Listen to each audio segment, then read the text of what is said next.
ನನ್ನ ಮನಸ್ಸಲ್ಲಿ ಈ ಮನೆಯಲ್ಲಿ ನಡೆಯೋ ನಿಶ್ಚಿತಾರ್ಥದ ತಯಾರಿ ವಿಷಯ ಮಾತಾಡೋಣ ಅಂತಿತ್ತು. ನನ್ನ ಮನಸ್ಸಲ್ಲೂ ಅದೇ ಇತ್ತು ಮಾವ. ತಮ್ಮ ಮನಸ್ಸಲ್ಲೂ ಹಾಗೆ ಇತ್ತ ತಂದೆ? ಅದೇ ಇತ್ತು. ಅದಕ್ಕೂ ಮುಂಚೆ ಇದೇ ಏನಾದ್ರೂ ಇರಬಹುದು ಏನೋ ಅನ್ನೋ ಡೌಟು ಇತ್ತು. ಅಯ್ಯೋ ಬಿಡಿ ತಾತ, ನಮ್ಮಪ್ಪನ್ ಯಾವಾಗ್ಲೂ ಇದ್ದಿದ್ದೆ, ನೀವ್ ಹೇಳಿ. ಅಯ್ಯೋ, ಮಗಳ ಮನ್ಸಲ್ಲೂ ಈ ಲೆವೆಲ್ಗೆ ಹಿಡಿದು ಹೋದ್ನಾ?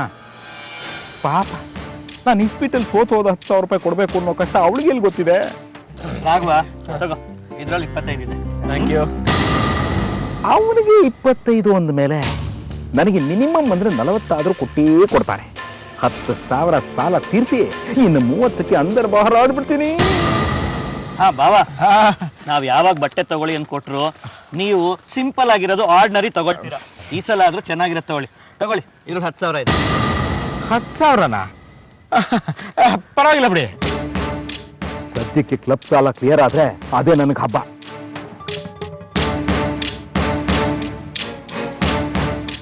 ನಿಮ್ ಜೇಬಲ್ ದುಡ್ಡಿದ್ರೆ ಬೇರೆ ಯಾವ್ದಕ್ಕಾದ್ರೂ ಖರ್ಚು ಮಾಡ್ಬಿಡ್ತೀರಾ. ನಿಮಗ್ ಬಟ್ಟೆ ನಾನೇ ತರ್ತೀನಿ ಬಿಡಿ. ಅಲ್ವೇ, ನಾನೇ ಒಳ್ಳೆ ಕಂಪ್ನಿ ಇದೆ. ಒಳ್ಳೆ ಕಂಪ್ನಿದೋ ಕೆಟ್ಟ ಕಂಪ್ನಿದೋ ನಾ ತರ್ತೀನಿ ಬಿಡಿ. ಅಲ್ಲ ಕಣೆ, ಇಷ್ಟಕ್ಕೂ ನಿಮ್ನ ನೋಡ್ಬೇಕಾಗಿರೋದು ನಾನ್ ತಾನೆ. ಆಯ್ತು. ಹಾಗೆ ಗಾಯತ್ರಿಗೆ ನಿಶ್ಚಿತಾರ್ಥದ ಸೀರೆ ನೀವೇ ಸೆಲೆಕ್ಟ್ ಮಾಡಿ. ಯೋಚನೆ ಮಾಡಬೇಡಿ ಮಾವ, ಗಾಯತ್ರಿ ಇಷ್ಟಪಡುವಂತ ಸೀರೆನೇ ತರ್ತೀವಿ. ಸರಿ, ಹಾಗಾದ್ರೆ ಎಲ್ರು ಹೊರಡಿ ಶಾಪಿಂಗ್ಗೆ. ಮದುವೆ ಸಂತೋಷನ ನಿಶ್ಚಿತಾರ್ಥದಲ್ಲೇ ಮುಗಿಸ್ಕೊಳ್ಳಿ. ದುಃಖದ ತಯಾರಿಯೊಂದಿಗೆ ಸುಖದ ಸ್ಪರ್ಶ ಇರ್ಲೇಬೇಕು. ಈ ಫೋನ್ ನನ್ನ ಹತ್ರ ಇರ್ಲೇಬಾರ್ದಾಗಿತ್ತು. ಇದ್ರಿಂದಾನೇ ನಾನು ಇಷ್ಟು ಒದ್ದಾಡ್ತಿದ್ದೀನಿ. ನಾನು ಅಂದ್ಕೊಂಡಿದ್ದೆ ನಿಜ ಆಯ್ತು. ರಾಘವ್ಗೆ ನನ್ನ ನೆನಪೇ ಬರ್ಲಿಲ್ಲ.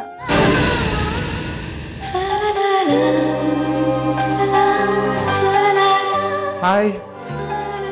No hi. ಯಾಕೆ ನನ್ ಮೇಲೆ ಕೋಪ? ಮತ್ತೆ ನಾನ್ ಮೆಸೇಜ್ ಮಾಡ್ದೆ, ಮೆಸೇಜ್ಗೆ ರಿಪ್ಲೈ ಇಲ್ಲ. ಕಾಲ್ ಮಾಡ್ದೆ, ಕಾಲನ್ನು ಕಟ್ ಮಾಡಿದ್ರಿ. ನಂಗೆ ಎಷ್ಟು ಬೇಜಾರಾಯ್ತು ಗೊತ್ತಾ? ನಾನೇ ಬೇಕು ಅಂತ ಕಟ್ ಮಾಡಿದೆ. ಹೇಗಿದ್ರು ಇಲ್ಲಿಗೆ ಹೊರಟಿದ್ನಲ್ಲ, ನಿನಗೆ ಸರ್ಪ್ರೈಸ್ ಕೊಡೋಣ ಅಂತ. ತಗೋ ಇದನ್ನ. ನನ್ಗೆ ಯಾಕಪ್ಪ ಇಷ್ಟೊಂದು ದುಡ್ಡು? ತಗೋ ಹೇಳ್ತೀನಿ. ಇದು ನಿನಗಲ್ಲ. ಮತ್ತೆ ರೋಹಿಣಿ, ನೀನ್ ನನ್ಗೊಂದು ಸಹಾಯ ಮಾಡ್ಬೇಕು. ಏನು? ಈ ದುಡ್ಡನ್ನ ಇಟ್ಕೊಂಡು ಕೀರ್ತಿಗೊಂದು ಒಳ್ಳೆ ಸೀರೆ ಕೊಡ್ಸು.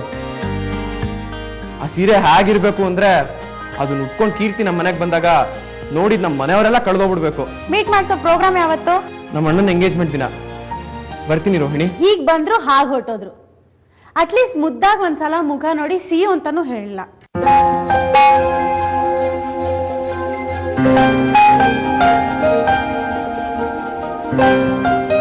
ಸಾರಿ, ಜ್ಯೂಸ್ ತುಂಬಾ ಚೆನ್ನಾಗಿತ್ತು. ಬಾಯ್. ಅಲ್ಲ ಮಂಜುಡ, ನನ್ನ ಮೇಲೆ ನಂಬಿಕೆ ಇಲ್ವಾ? ಕಾರ್ ಯಾಕಬೇಕು? ಆಟೋದಲ್ಲಿ ಬರ್ತೀನಿ.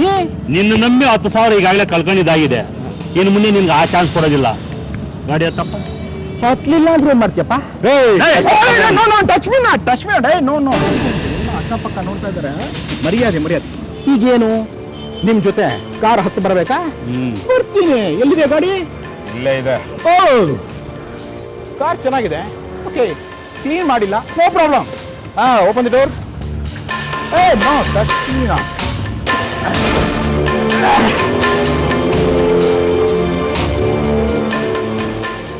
ನೋಡಿ, ಇವನೇ ಮದ್ವೆ ಗಂಡು, ಮದ್ವೆ ಹೆಣ್ಣು. ಇವ್ರಿಬ್ರನ್ನ ಬಿಟ್ಟು ಮೊದ್ಲು ನಮಗ್ ಸೀರೆ ತೋರಿಸಿ. ಅಮ್ಮ, ಇದೇನಮ್ಮ ಅನ್ಯಾಯ? ಏನು ಅನ್ಯಾಯ? ಹೊಟ್ಟೆಗೆ ಊಟ ಹಾಕೋ ವಿಷಯದಲ್ಲಿ ನೀವು ಮೊದ್ಲು, ಆಮೇಲೆ ನಾವು.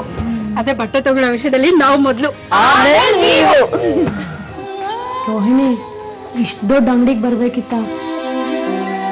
ಸಿಕ್ಕಾಪಟ್ಟೆ ಕಾಸ್ಟ್ಲಿ ಇರುತ್ತೆ ಅನ್ಸುತ್ತೆ. ನೀನು ದುಡ್ಡಿನ ಬಗ್ಗೆ ಯೋಚನೆ ಮಾಡಬೇಡ. ಮುದ್ದಾಗಿರೋ ಹುಡುಗಿ ಇನ್ನ ಮುದ್ದ ಕಾಣಿಸ್ಬೇಕು ಅಂತ ರಾಘವ ನಂಗೆ ಹೇಳಿದ್ದಾಗಿದೆ. ಅದಕ್ಕೆ ಬೇಕಾದಷ್ಟು ಕೂಡ ದುಡ್ಡು ನನ್ಗೆ ಕೊಟ್ಟಿದ್ದಾನೆ. You don't worry about it, okay? ಅಯ್ಯೋ, ಇವ್ರು ಇಲ್ಲ ಬರ್ಬೇಕಾಗಿತ್ತ? ಏನಪ್ಪ ಮಾಡೋದು ಇವಾಗ?